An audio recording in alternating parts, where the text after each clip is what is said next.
Hi வில்லேஜின்ட்ரோவின் அன்பான அழகான வணக்கம். இன்றைக்கி நம்ம பார்க்க போகிற வீடியோ சுகருக்காக உள்ள ஹோம் ரெமெடி தாங்க. இது ரொம்பவே ஒரு அனுபவபூர்வமான உண்மை. அதாவது நான் எங்கள் வீட்டில் என்னோடய ஹஸ்பண்ட்க்கு என்ன நான் யூஸ் பண்ணுறேன் அப்படிங்கிறத இந்த வீடியோவில் ஷேர் பண்ண போகிறேன். அவங்களுக்கு பார்த்தீங்க அப்படின்னா சின்ன வயசுலேயே சுகர் வந்துட்டதுனால அவங்க டேப்லெட் அதிகமாக எடுத்துக்க மாட்டாங்க.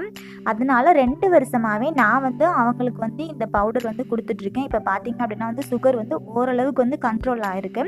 ஸோ அதை தான் நான் இன்றைக்கி உங்கள் கூட ஷேர் பண்ணிக்க போகிறேன். ஃபர்ஸ்ட் டைம் நம்ம சேனலை பார்க்குறதா இருந்தால் ப்ளீஸ் நம்ம சேனலை சப்ஸ்கிரைப் பண்ணிவிட்டு பக்கத்தில் இருக்கிற பெல் ஐக்கனை மறக்காமல் கிளிக் பண்ணிடுங்க.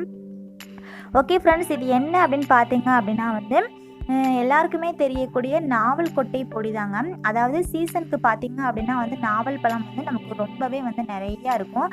அந்த டைமிங்கில் அந்த பழத்தெல்லாம் சாப்பிட்டதுக்கப்புறம் அந்த கொட்டையை வேஸ்ட் பண்ணாமல் நம்ம என்ன பண்ணிடணும் அப்படின்னா காய வச்சு நம்ம இதே போல் நம்ம பொடி பண்ணி வச்சுக்கணுங்க. அதாவது நான் என்ன பண்ணினேன் அப்படின்னா இது மிக்சிலலாம் போட்டு நாங்கள் அரைக்கலைங்க. இது ரைஸ் மில்லில் நம்ம கொண்டு கொடுத்தோம் அப்படின்னா அவங்க ரொம்பவே சாஃப்டாக ரொம்ப எந்த ஒரு பிசிறு எதுவுமே இல்லாமல் அவங்க கரெக்டான மெத்தடில் அரைச்சி கொடுத்துருவாங்க.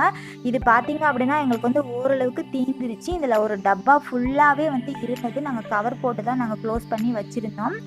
இதில் எந்த ஒரு வண்டோ எந்த ஒரு புழு எதுவுமே இல்லைங்க. இது பார்த்திங்க அப்படின்னா நமக்கு ரொம்ப சாஃப்டாக இருக்கிறதுனால நம்ம சாப்பிட்றதுக்கு ரொம்பவே ஈஸியாக இருக்கும். கிட்டத்தட்ட இது நான் 2 இயர்ஸாக நான் யூஸ் பண்ணிட்டுருக்கேன்.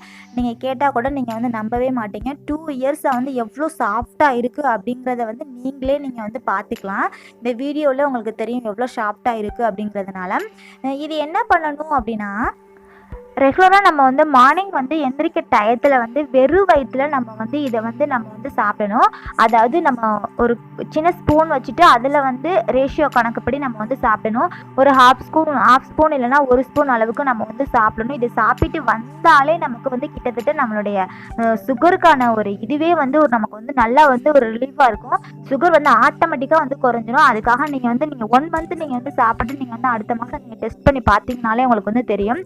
அப்படி இல்லை அப்படின்னா சில பேருக்கு வெறும் வயிற்றில் அது சாப்பிட்றது கொஞ்சம் கொமட்டல் இருக்கும். அதனால என்ன பண்ணிக்கலாம், இதே போல் நம்ம ஒரு கிளாஸில் நம்ம தண்ணி வச்சுட்டு இதே போல் நம்ம கரெக்டான அளவில் நம்ம அதாவது 1 கிளாஸ் இல்லைனா ஹாஃப் கிளாஸ் இல்லைனா அதை விட கொஞ்சம் கம்மியாக நம்ம எடுத்துக்கிட்டு இதில் ஒரு ஹாஃப் ஸ்பூன் அளவு நம்ம எடுத்து நம்ம மிக்ஸ் பண்ணி சாப்பிடலாம். ஏன் அப்படின்னா வெறும் வயிற்றில் சாப்பிட்றது கொஞ்சம் சில பேருக்கு கொமட்டலாக இருக்கும். ஏன்னா அந்த நாவல் கொட்டை பொடி அப்படிங்கிறது ரொம்ப அதிகமான துவர்ப்பாக இருக்கும். நம்மளால மார்னிங் நம்ம எந்திரிச்ச உடனே சாப்பிட முடியாது. இது நம்ம டீ நம்ம இதை சாப்பிடக்கூடாது. டீயோ காப்பியே நம்ம காலையில் நம்ம வேறு எதுவுமே சாப்பிடக்கூடாது. இதை தான் நம்ம தொடர்ந்து நம்ம சாப்பிட்டு வந்துட்டு இருக்கணும். நம்ம அப்படியே நம்ம வெறுமனாவே நம்ம அப்படியே சாப்பிட்டுக்கலாம். அப்படி இல்லை அப்படின்னா இதே போல் தண்ணியில் மிக்ஸ் பண்ணி சாப்பிட்டுக்கலாம். இது பார்த்தீங்க அப்படின்னா என்னோட ஹஸ்பண்டுக்கு ரொம்பவே சுகர் ஆட்டோமேட்டிக்காக ஒரு குறைஞ்சிருச்சு. 2 வருஷமாக நான் யூஸ் பண்ணிட்டு இருக்கேன். அவங்க டேப்லெட் இது வரைக்கும் அவங்க சாப்பிட்டதே இல்லை.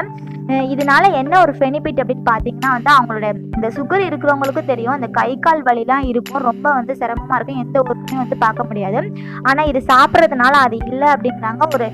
எந்த ஒரு டயர்ட்னஸ் நமக்கு எதுவுமே இருக்காது. நம்ம எப்போதும் போலவே நம்ம ஃப்ரீயாகவே இருந்துக்கலாம்.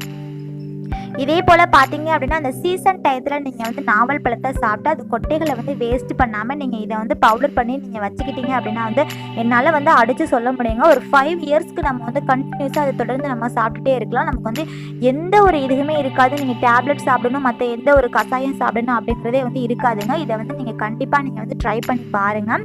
உங்களுக்கு ஆட்டோமேட்டிக்காக சுகர் ரெடியூஸ் ஆகிறது உங்களுக்கே தெரியும். ஓகே ஃப்ரெண்ட்ஸ், இந்த வீடியோ பிடிச்சிருந்தது அப்படின்னா என்னோட சேனலை மறக்காமல் சப்ஸ்கிரைப் பண்ணிடுங்க. பக்கத்தில் இருக்கிற பெல் ஐக்கனை கிளிக் பண்ணிடுங்க. இந்த வீடியோ மற்றவங்களுக்கும் யூஸ் ஆகணும் அப்படின்னு நினச்சிங்க அப்படின்னா உங்கள் ஃப்ரெண்ட்ஸ் அண்ட் ரிலேட்டிவ்ஸ்க்கு ஷேர் பண்ணுங்கள். Thank you friends.